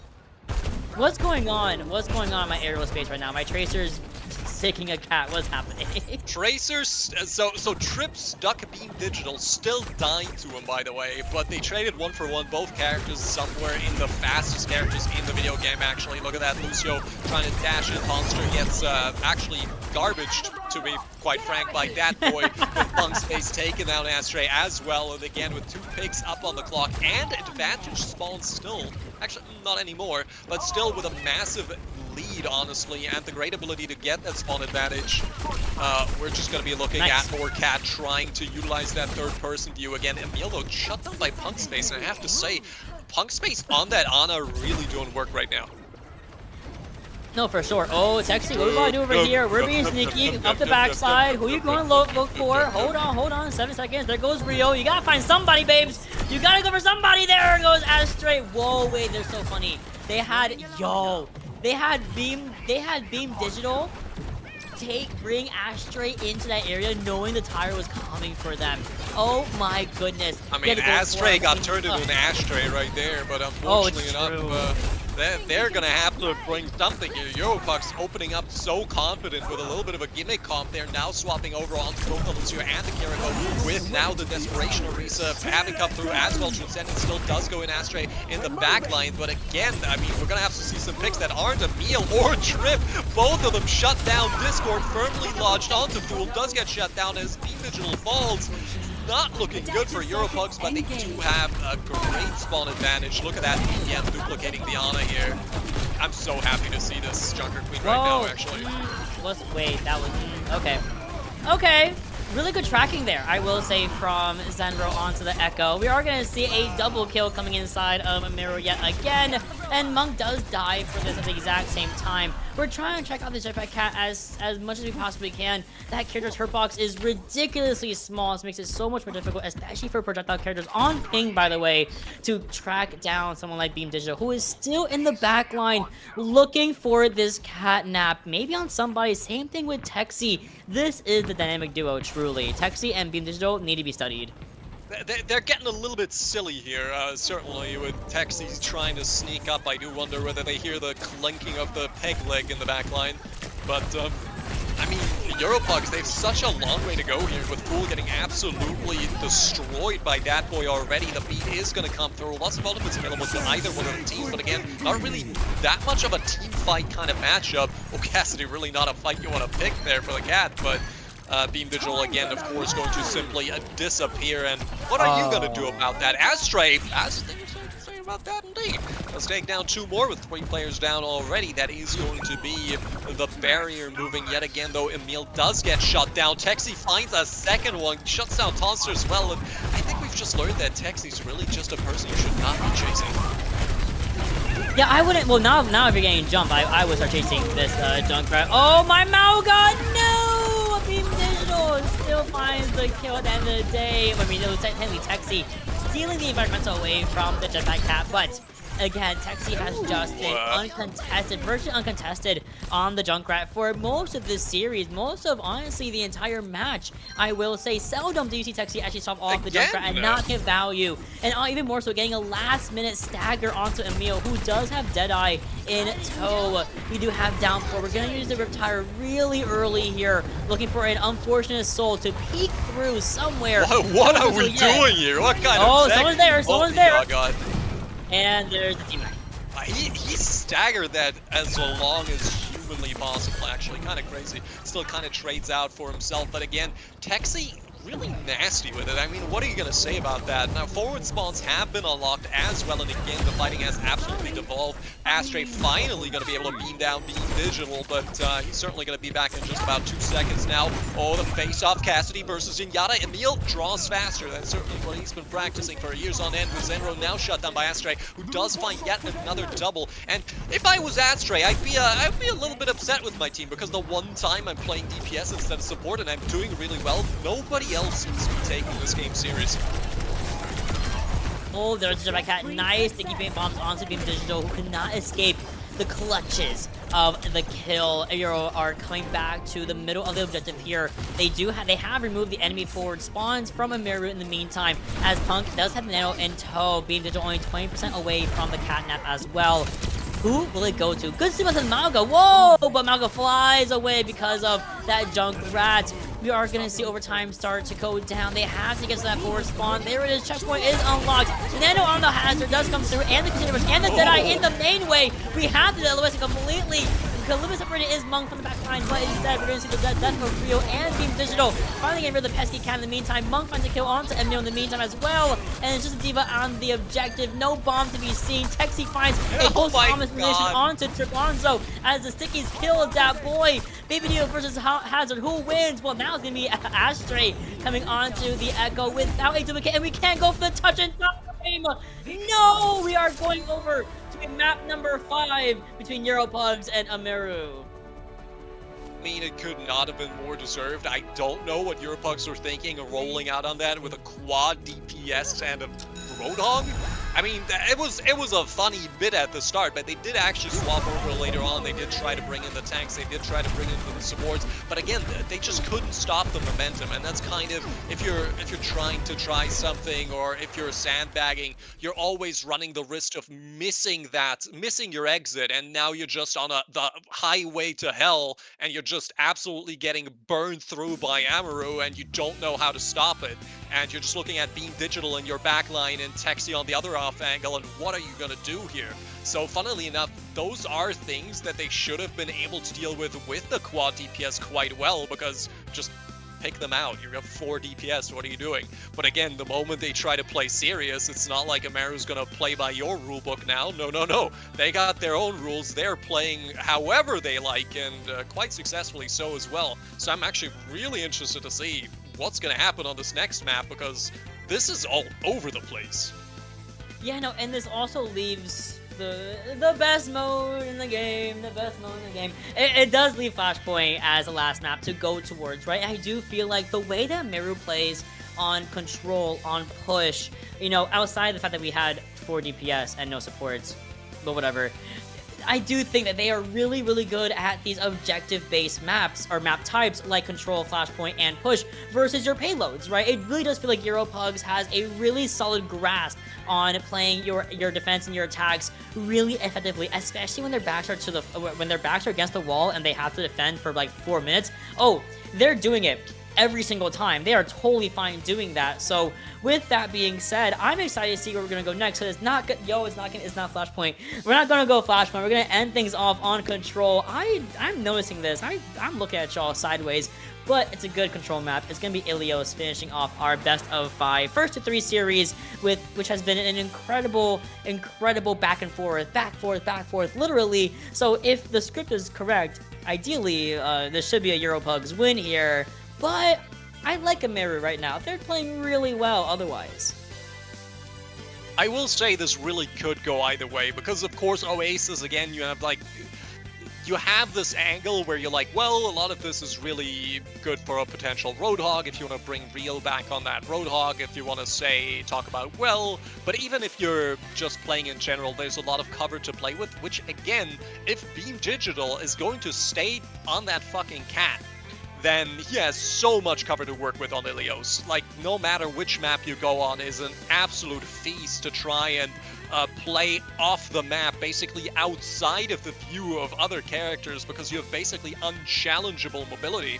So in that sense, that would really lend itself to them. Then again, if we're talking about something like a meal on the Widowmaker, that's something that could again give an advantage to Euro Pugs. We haven't seen, I suppose we have seen a little bit of dive in the sense of the divas coming through, but not really a traditional like team-based dive where we'd genuinely see like a 6-man going in or anything like that. So I do think this is still a lot more open than it might seem looking at the numbers.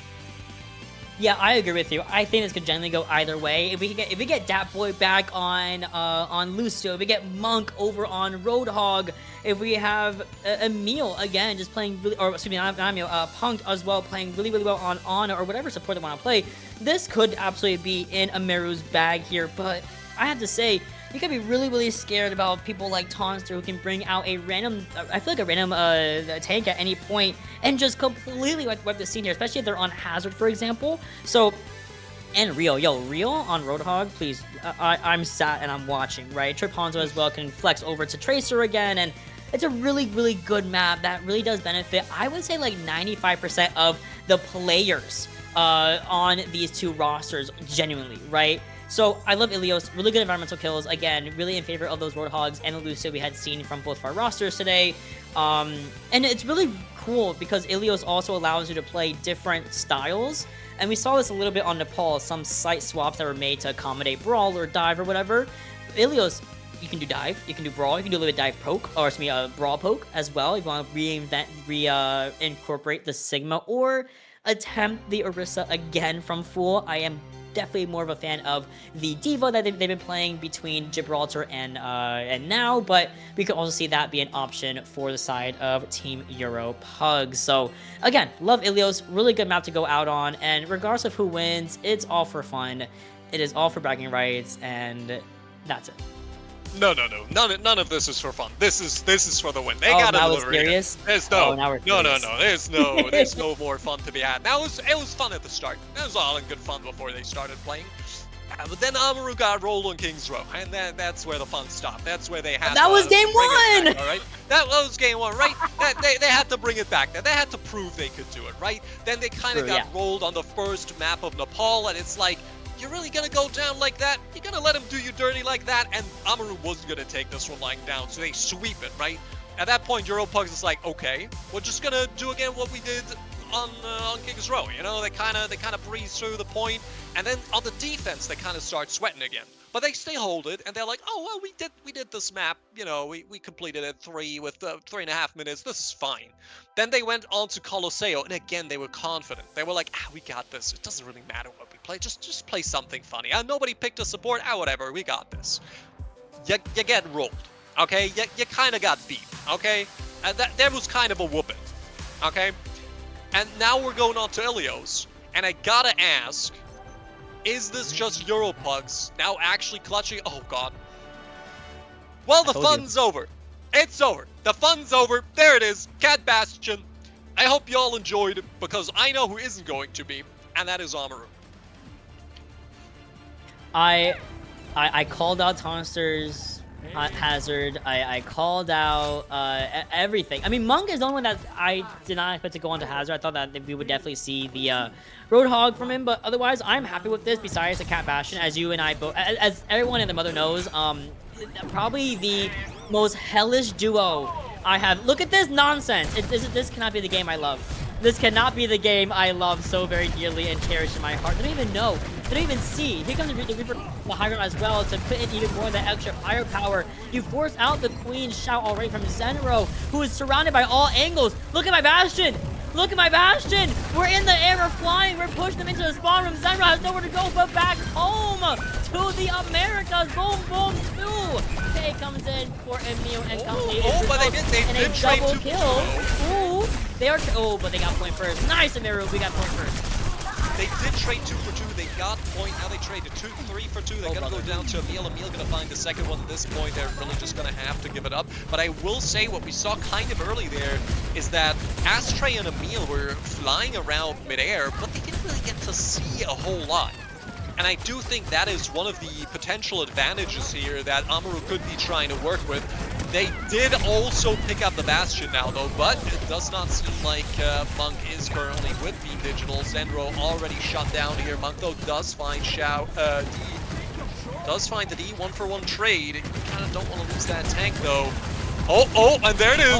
Bastion v Bastion, mid-air. He's aiming for the cats. Who will hit the cat better? That is the real question it comes down to. Run, Force, run! That boy, get out of there! No!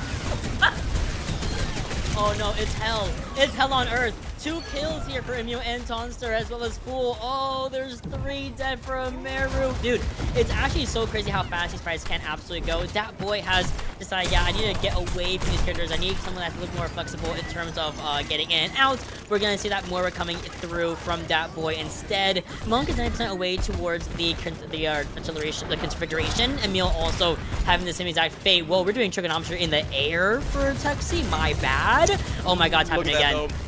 Oh my god. I will say Emil and Astray seem to have oh no. The bloodbath. Tonster. I will say so far Emil and Astray seem to have much better coordination and cooldown management. However, question is which one of them is now going to get their form first. Still a lot more damage on Supreme. Oh, what do we have? Can they get the pick? Nope, Monk does get shut down by immediately. Better targeting Indy, now ends up getting Jason down as well. Not going to be able to find him just yet. He's actually going to detach just to find that shutdown. Hexing Pugs plays both taken down, and so far 92%. Beam Digital does shut down Trip, but that is not going to be enough to close it out. A very powerful showing for Europugs here in the first one, who have certainly opened Pandora's box. Oh brother, that's all I gotta say about that entire round. We didn't even look at. I didn't look at Roadhog. I didn't look at. I don't even know what the rest of the team was playing. All I wanted to see was Cat Bastion. We saw that. We're going over to Ruins, which I do think is still. This is such a. I think it's almost better to play because you have virtually nowhere to hide from besides the leftmost part of the objective, right, where the small bridge is. If you go coastline, yeah, screw you. You're gonna get looked at by the Cat Bastion. These guys are gonna be circling around pillars. Yes. Never seen before on this map. It is going to be. Well, actually, Monk does swap off here. We do see Beam Digital on the Hogs, so they are going to surrender the Cat Bastion matchup, which I think is the right decision. I did not see Monk and Beam get that value, and just being able to potentially at least hook Emil out of the air or maybe get a cheeky kill on Astray could be the best option they have here. Now, Zenro on the Junker Queen. I'm not entirely sure that will work, but the Ana is getting her shots in. Unfortunately, shooting Astray would probably be the easier pick here. Still, Texi already taken down pretty rough waters so far. Monk gonna have to go on a bit of an off angle. So far, no picks coming through. Additionally, on side from Zenro and Leechower, though, does seem like, oh my god, it's right in the back line again. Emil here does get taken down, traded out for Punk space. Again, though, look at that Astray just underneath the skybox, really. I mean, what can you really hope for? And again, absolutely dominant showing by Europugs. Wow.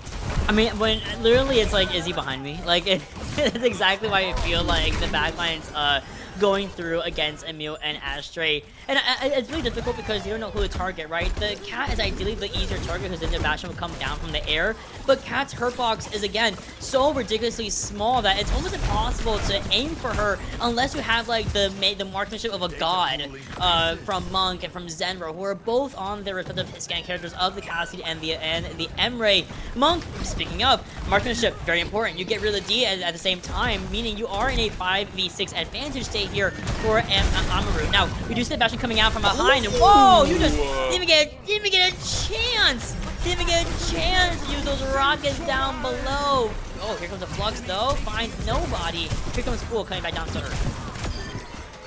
Yeah, that is not looking rosy whatsoever for AMERU, and that's the thing, like, even if you invest the resources, even if you get that pick in, you're still talking about 4 more players on their team. It's not like EuroPucks or some sort of wash-to-beat team that you could just roll over the moment you take care of Emil and Astray on the flank.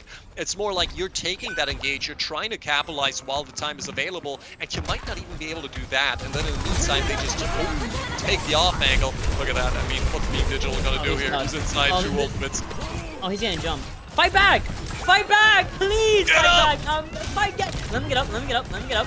Trip does die though, unfortunately. We do see Texi get at least one redeeming kill here. And a headshot onto Emil from the Deadeye. You love to see it. But at sub 30 HP, Monk cannot stay alive long enough. Can anyone get a point here? Reducing the ball swap coming through from the side of Beam Digital, kind of going between the point, you know, going back and forth, reinvigorating the overtime. The tire comes through onto the D, and my ball is on the floor. No, Astray self-destructing just to secure the kill onto the wrecking ball. We have the hazard from Tonster, who is so low but able to stabilize with the rest of the team. Here we get a flip. Oh, brother, it's a flip, but a triple kill does land here for the hazard player of Tonster. Here comes Emil coming in with rain hellfire onto the Junkrat. 1 HP is all we have left for us, almost dying to the Rockets. And here comes a roll through from the wrecking ball. Mind you, AMERU still has the point, but we're off the objective. We gotta roll back in, but Tonster finds the kill, the melee kill. And now EuroPugs overtime goes down. Zenro falls down to the floor. And we have finally gotten the 3-2 victory that EuroPugs was looking for. Well, I will say it was quite well decided, and it was decided on the back of Cat Bastion, as sad as that is to say. Astray and Emil actually did play that about as well as you could, genuinely. It seemed the cooldown management was pretty much on point. Certainly it worked out a lot better. I mean, look at that. Look at that tracking. What more could you ask for? Good fucking buy, I guess. Yeah, just a really strong performance across the board here from these two, but just in general a very strong performance by the EuroPugs team, and I do think it also lends itself to what we've seen is that the EuroPugs team, they do like to get a little bit silly, but they do also know how to play the nasty stuff, the gritty stuff. They do know how to play the meta, as disgusting as that may be, because I've said some things about the Cat that you can probably not repeat on stream. But that said, they did also, not to take away from this win, perform outside of Cat Bastion fantastically over and over again across the series. We've seen incredible performances across the board. We've seen Astray on both the DPS and the support actually performing really well. As well as, of course, I do want to say Trip actually is the one person that I was looking out for a lot in these matchups on that Tracer, and I do think he was doing a tremendous job at it. Whether it was the tank line, whether it was the support line, he did actually end up playing quite a bit of support towards the end there, which certainly is also a place where his talents are well served. And I do just think that EuroPugs overall delivered a very strong team here today that I do think, in the end, genuinely did deserve that win.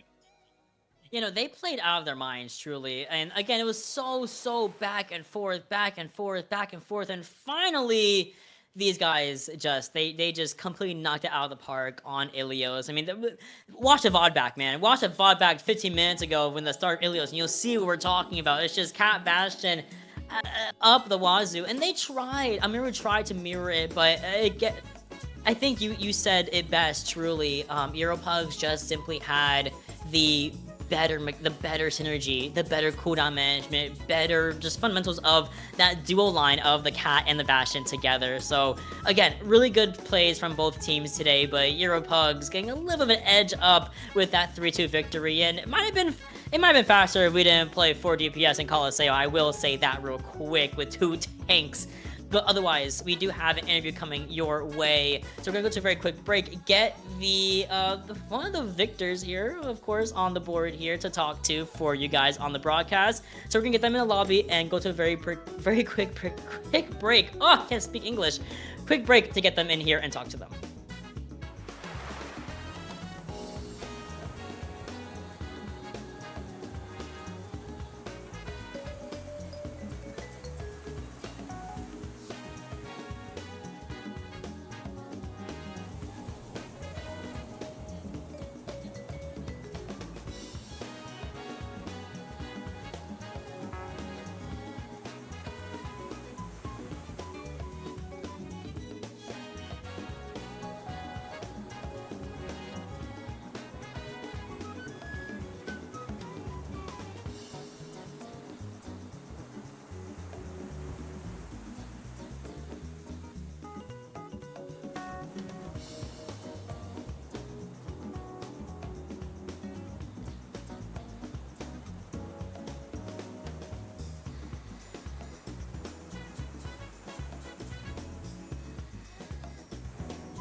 All right.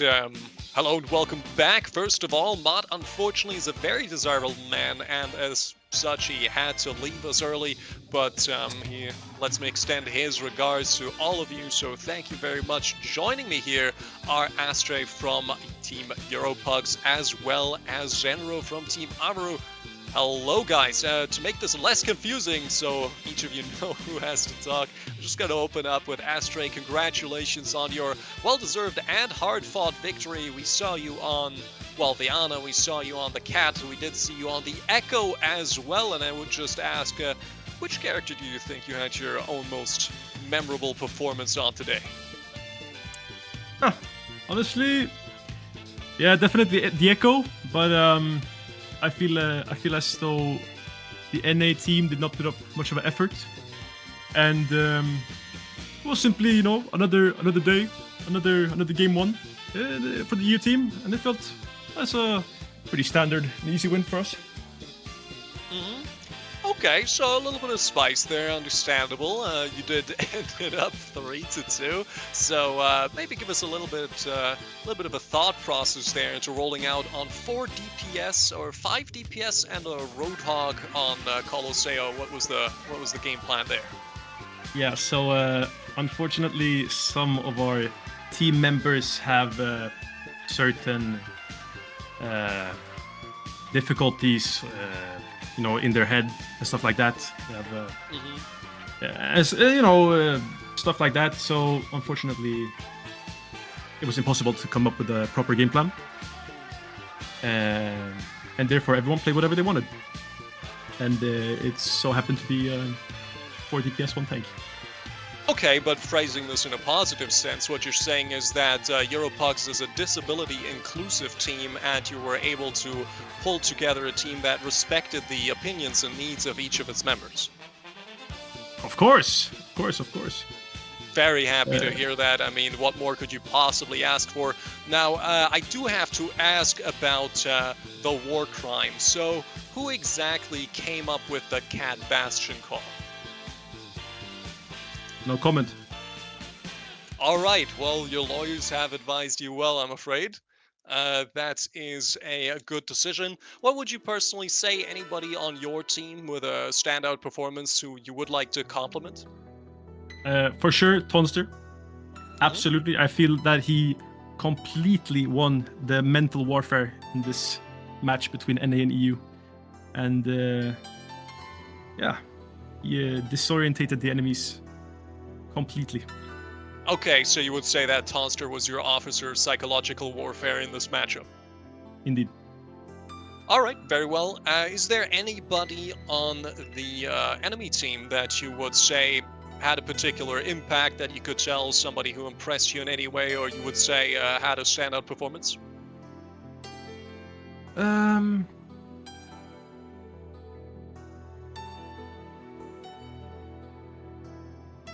No. All right, fair enough. Well, in that sense, on to Zenro. Zenro, thank you very much for coming. I do suppose it's not the most pleasant experience to sit here and get shit-talked, but in a sense, I suppose that is what Overwatch is about to an extent. You still managed to sneak out 2 of the maps, and I do have to say, especially on the Palo and Colosseo, you guys had certainly very strong performances. I personally was very happy with you playing Junker Queen on Colosseo, because that is also where I love to play Junker Queen. How'd you feel about the matches? What do you think maybe worked out? What maybe didn't work out so well? It's just like forming patterns is where we struggled, because it was like our first time playing together, and like many of us don't really play the game like competitively like that. All right, so you maybe felt a little bit disjointed, and maybe the synergy wasn't quite what you would have liked it to be? Yeah, it was just hard like making synergies. Like a lot of us don't like know what the synergies look like, or like we just don't have synergies that go together with like our hero pools.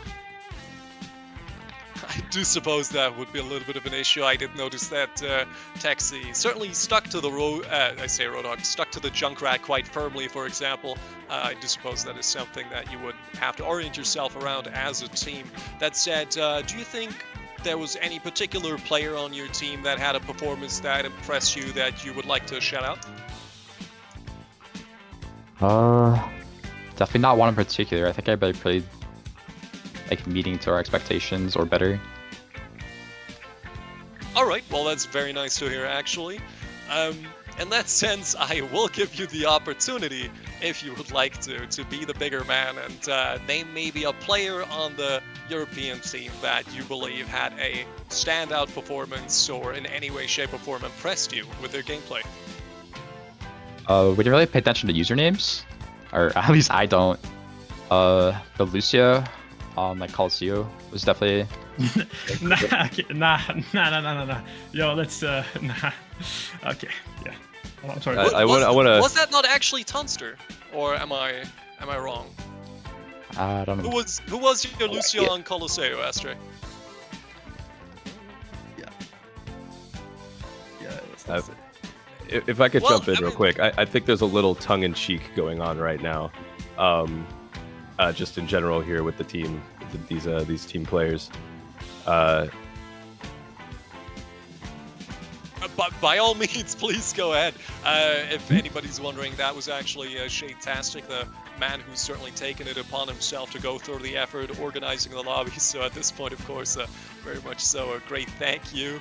But yeah, just the good players getting a little bit silly, but what more do you love to see? Certainly a big shout out to Tonster from both of the teams, which I do believe. Yeah, okay, yeah. Which I do believe now, having heard that Astre's favorite player is Tonster.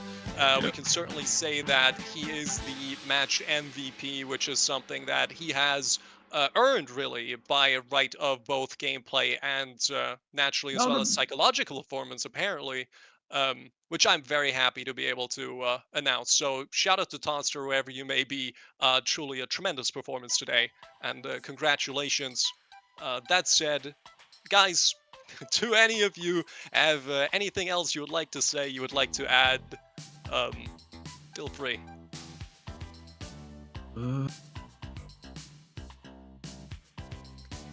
Yeah, like. Go on. Yeah, like.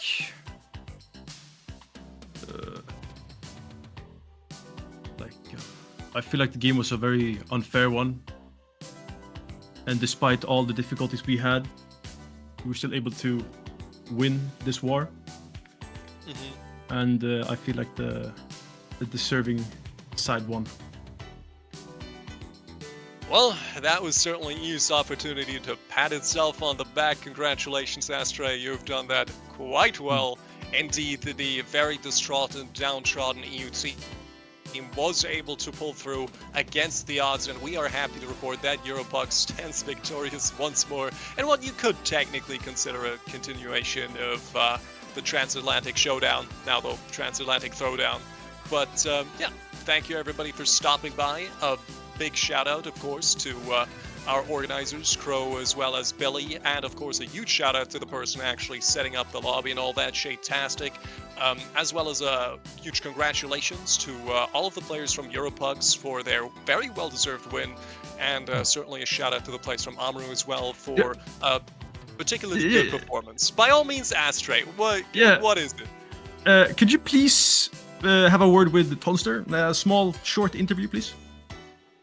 I would absolutely love to have Tonster here if we can make that happen, if Shade-tastic or Crow would be so kind as to give us access to the most illustrious and beloved individual that is indeed Tonster. I am being informed that unfortunately Tonster is got into a car crash and is currently being rushed to the ER. So we are going to actually, unfortunately, have to cut that short. Fortunately, he does, don't be afraid, he does have European health insurance, so he is going to be fine, because the Europeans do actually have good health insurance, so Tonster will live, we believe, and if we're very lucky, we might actually get to see him in the next PUG as well. That said, thank you very much everybody for stopping by. It was a pleasure having you here. Congratulations to our winners, and well played to our second team, if you will. And yeah, thank you very much for coming. That's all I had to say. And unless Crow or Shade-tastic want to throw in some more words, I think we're good. Going to be it. Yep. Yeah, that's a wrap, everybody. Roll the credits, guys. Yeah, everybody watch the credits. They're dope as fuck.